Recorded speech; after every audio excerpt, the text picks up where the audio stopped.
My name is Edward Miller. I'm 78 years old. I want to talk today about something I didn't understand until it was already too late. Not because I wasn't told, not because there were no signs, but because I believed for most of my life that there would always be more time to figure things out later. The person who mattered most to me is gone now, and losing her didn't just leave a space in my house. It changed the way I understand almost everything I thought I knew about love, priorities, and what actually stays with you when the noise of life finally quiets down. Her name was Margaret. We were together for 43 years, longer than some people watching this have been alive. We raised children. We paid off a house. We survived arguments, busy years, illnesses, financial stress, and all the ordinary struggles people point to when they talk about a successful marriage. From the outside, we look solid, dependable, stable, the kind of couple people assume will always be fine. That assumption fooled me too. Margaret died 5 years ago. Not suddenly, but not slowly enough to prepare me either. An illness that started quietly, progressed faster than anyone expected, and then one day crossed a line we couldn't walk back from. I was there with her at the end. I held her hand. I told her I loved her. I did all the things people tell you you're supposed to do, and still I was unprepared for what came after. What I didn't understand until she was gone is this. You can be present in someone's life without truly being with them. For years, I thought being there was enough. I showed up. I worked hard. I provided. I stayed faithful. I didn't leave. I didn't betray her in any dramatic way. And because of that, I believed I was doing my part. I wasn't. Margaret used to talk to me about small things.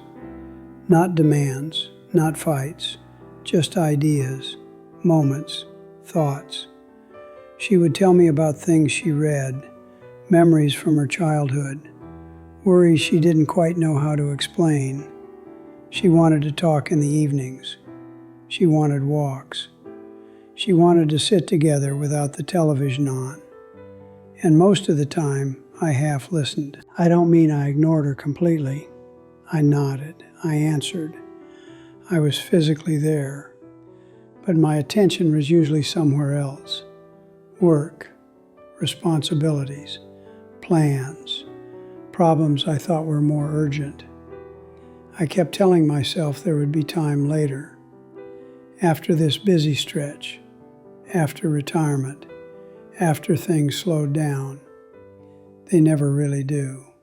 The distance didn't arrive all at once. That's the part people don't warn you about. It happened quietly. One conversation shortened. One evening cut off early. One not tonight that turned into a habit. Nothing dramatic enough to trigger alarm. Nothing loud enough to force a change. Just enough to slowly teach her not to ask anymore. I didn't notice when she stopped trying to pull me into her world. I told myself we were comfortable. That comfort meant security. That silence meant peace. What I understand now is that comfort can easily become neglect when you stop being curious about the person beside you. Near the end of her life, when the distractions were gone and the future suddenly had an edge to it, we talked more honestly than we had in years. She told me things she'd carried quietly. Times she felt unseen. Moments she wished I'd stayed a little longer in the room instead of moving on to the next thing. She wasn't angry when she said these things. That was the hardest part. She spoke calmly, almost gently, as if she'd already made peace with the fact that I was never going to fully meet her where she was. That realization hit me too late. After she passed, I found myself replaying ordinary moments over and over. Not the big milestones, the small ones. The mornings we rushed through. The evenings I chose distraction over conversation. The times I assumed she knew she mattered without making sure she felt it. Here's what losing her finally taught me, and I want you to hear this clearly. Love doesn't fade because of betrayal or disaster most of the time. It fades because of inattention, because you stop asking questions, because you stop listening without multitasking, because you assume the bond is strong enough to survive neglect. And sometimes it does survive, but it doesn't stay alive in the way you think it does. When Margaret was gone, the house felt different immediately, not just empty, unfinished, as if something essential had been removed and everything else kept working out of habit. I realized then that so much of my life had been built around her presence without me actively acknowledging it. She mattered in ways I didn't fully appreciate while she was still here to receive that appreciation. I'm not sharing this to make anyone feel guilty. Guilt doesn't fix anything. I'm sharing it because if the person who matters most to you is still alive, you are standing in a moment I would give anything to return to. You don't need grand gestures. You don't need dramatic changes. What matters is attention, curiosity, choosing to stay a little longer in the conversation, choosing to care about the things that matter to them even when they don't immediately matter to you.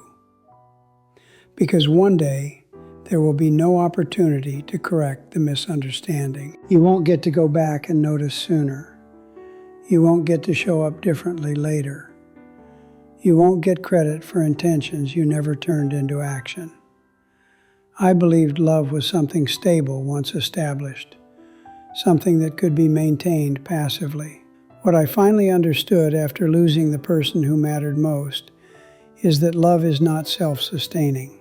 It requires presence, not just proximity. 5 years later, I still catch myself wanting to tell her things, small observations, passing thoughts. And then I remember there's no one on the other end of that impulse anymore.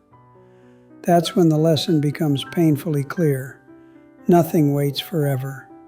Not people, not moments, not connection. If there's one thing I wish I had done differently, it's this. I wish I had treated ordinary moments as irreplaceable while they were still happening, because now they are.